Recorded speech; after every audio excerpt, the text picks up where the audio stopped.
In this lesson, we will look at manipulating objects with the 3D Transform Manipulator. If you click on the hand, you can see that we now have a manipulator arrow, and it's very likely that you already had that all along because perhaps that hand was turned on.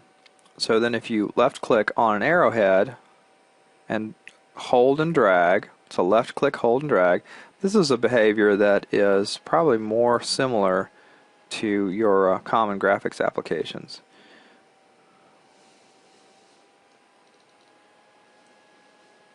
You can see how that works. Okay, I'm going to undo that. There's no need to left click confirm, right click release. In this case, you just click hold and drag, left click, hold and drag, and release. Left click, hold and drag, and release. Undo, undo.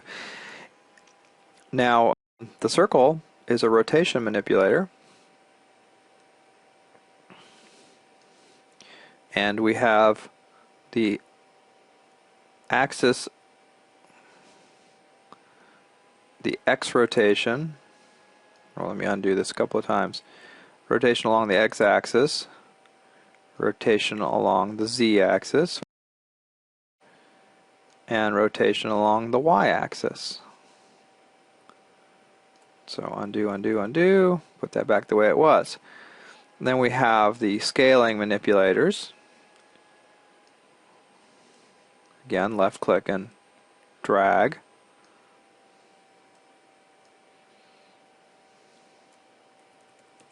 Undo that. If you hold shift, you can additively select the manipulators and get all three and get a combo manipulator. So you can rotate it, scale it, move it, rotate it.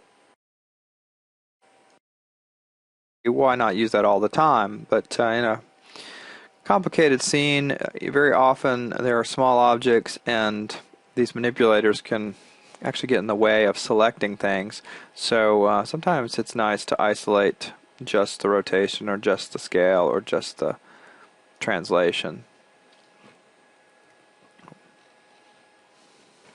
Now let's take a look at the orientation menu and select an orientation for our object manipulation. The global aligns with the global XYZ axis. So if I'm moving something along the X, then it will move in the X of the Blender world. If I switch it to local, then it's relative just to this object, and you can see that now, because of the way this object was created, its up is actually perpendicular to the surface of the roof.